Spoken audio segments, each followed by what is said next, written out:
going to tell you when the negotiations need to go down. And obviously they made that deal happen and they really had nothing else to say. So that's no surprise there. So we'll see what happens. We got the draft coming up on Thursday. I'm looking forward to it. The first day of the draft won't be that exciting for me personally because the Cowboys don't have a first round pick. They could potentially trade into the first round. I don't necessarily see that happening because why? Why? I mean, what assets do you have unless you trade your second and third maybe to jump up in there? I don't know what you really truly have as trade bait. So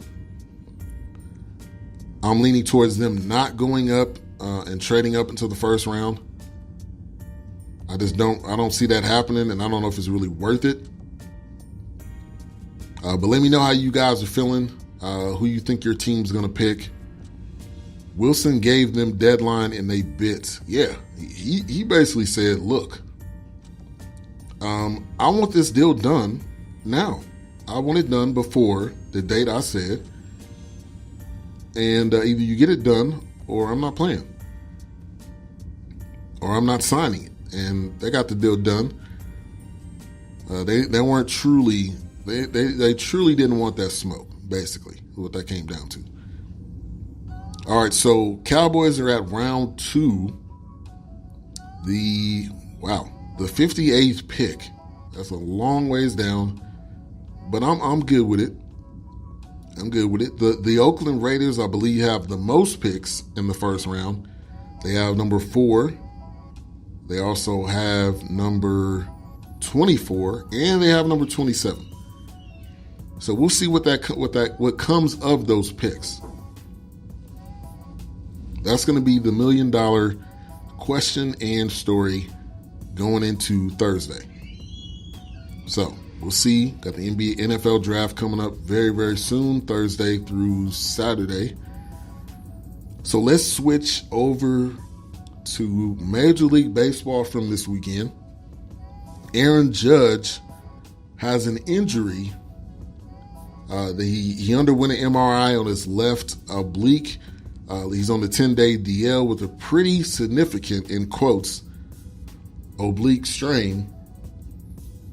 I think he'll be back. It's early in the season. There's no need. I don't think there's any need for the Yankees fans to get worried. I think they, don't be overly stressed about this. It's extremely early. There's 162 games. They'll be fine.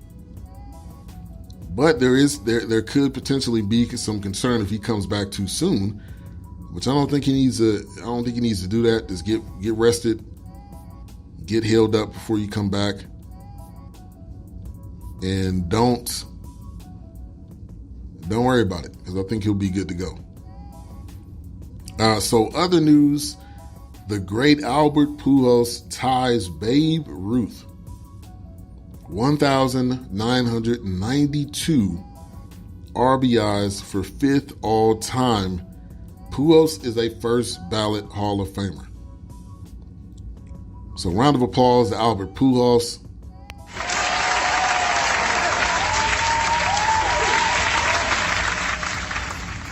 Not only has he been doing it, but he's been doing it consistently. He's been doing it consistently for years, and he's on the back end of his contract, on the back end of his career, and we're going to see more and more of these records. And I'm happy to see Pujols pass Babe Ruth. Another interesting stat from Texas Ranger Joey Gallo. He's a home run hitter. It is taking him 1,337 plate appearances to record his first career sac fly. That is a lot of at-bats. If that's not the mentality of a home run hitter, I don't know what is. I remember playing Little League when you had these kids. They didn't want to bunt. They didn't want to hit a sac fly. All they cared about was hitting home runs. A home run is exciting. It does give you added runs, but a sac fly will give you a run too. A bunt could possibly give you a run or at least move the players over. But if that is not the definition of a home run hitter, I don't know what is. So he has finally recorded his first sac fly after all of those at-bats.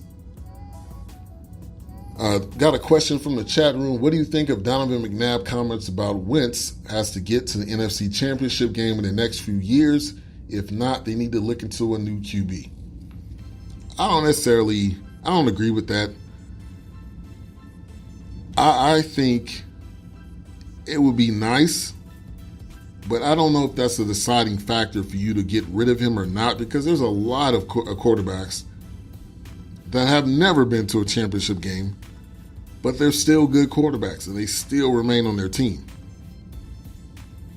So my thing though is if he gets hurt again this year, then you need to look at another quarterback, because that's every year except his rookie year. That equals the definition of injury prone. If you are injured every single year, your team cannot depend on you to play a full season. That to me is more concern than them getting to the conference championship game. That is more concern for me. Getting to the NFC championship game would be great, but I don't think that's a deciding factor for if you decide to keep him or not, because like I just said, there's so many quarterbacks on teams that haven't gone anywhere, and they continue to get massive contracts. So, but they need to definitely be trending in the right direction, and he cannot get injured this year. That would be the deciding factor for me. Sad Galloway says, I have no idea who the Raiders will draft. Yeah. I hope he falls to 4, and that is Kyler Murray. I don't believe in Wentz personally, but I don't tell Microwave that. I think you still have to give Wentz at least another chance to stay healthy. Yeah, this year. After that, you can't trust this guy. So we'll see. We'll see what happens about that with Wentz going into this season, and who the Eagles draft too. All right, so like I mentioned, we had a boxing match this weekend, Terrence Crawford versus Amir Khan. Not only did Amir Khan get TKO'd, but also Amir Khan was knocked out in the first round. They stopped the fight in the 6th round by the cornerman after an accidental low blow. Amir Khan needs to retire. I didn't think this was going to be a competitive fight at all.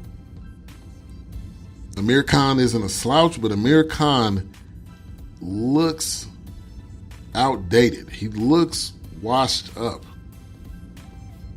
You don't like to use that term, but he looks washed up. And he just looked not fresh at all. And Terrence Crawford has been doing this.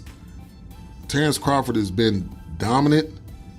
Terrence Crawford is now still undefeated. So I honestly did not understand why he was even fighting Amir Khan in the first place. Amir Khan is a name. I get that. Amir Khan also has fought other great fighters. But when was the last time Amir Khan was fighting for a belt or relevant in his division? So Amir Khan got punished.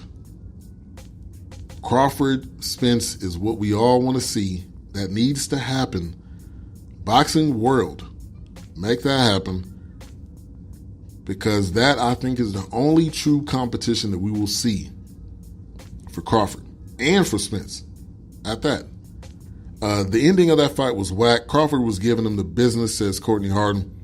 Can't live off past successes, and that's what Khan has been doing. That's true.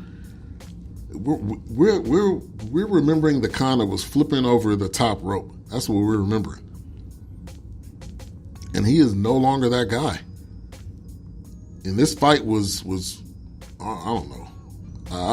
Spence Crawford. That's it. That's what needs to happen. It's almost like this fight was just kind of thrown together. Maybe it wasn't. Maybe they really thought this out, but Amir Khan wasn't ready.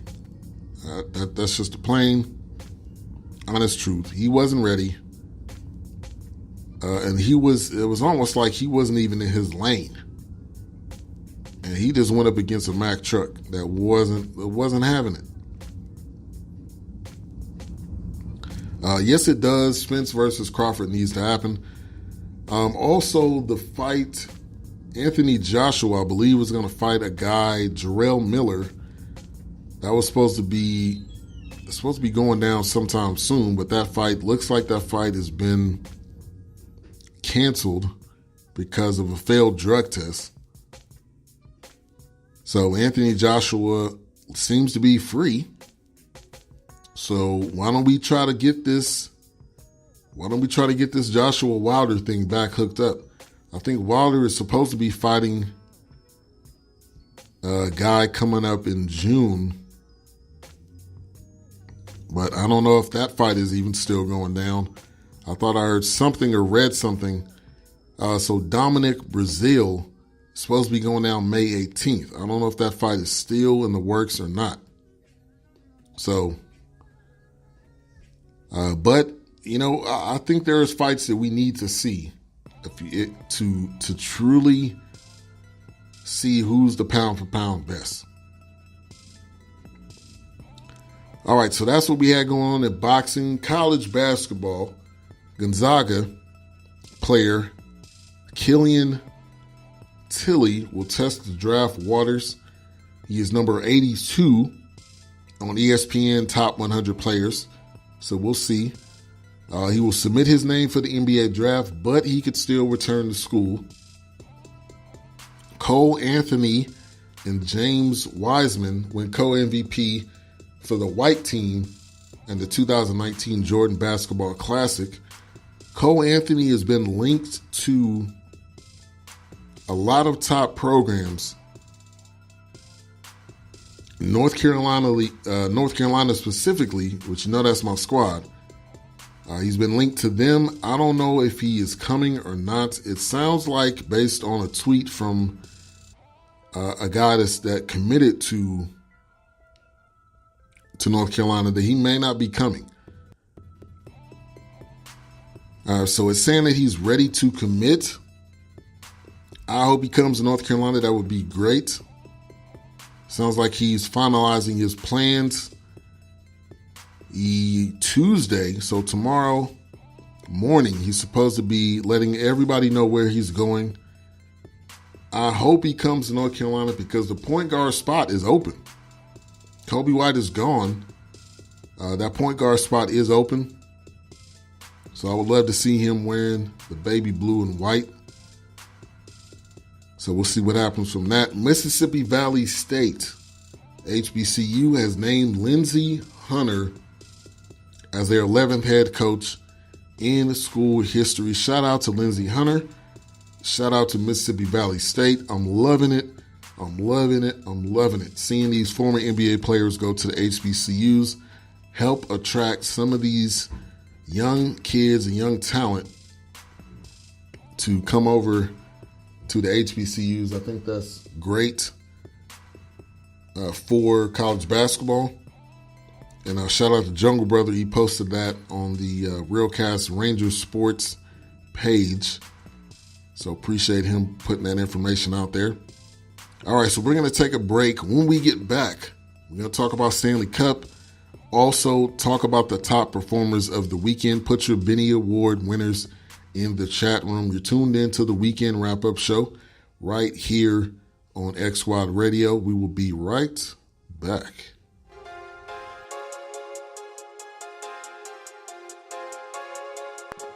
We all hate when we have unexpected car problems. Well, I am here to tell you about a viable solution. Bay 11 Auto and my man Melvin. You have emission problems? Brakes need changing?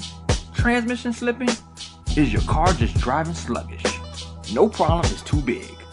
I live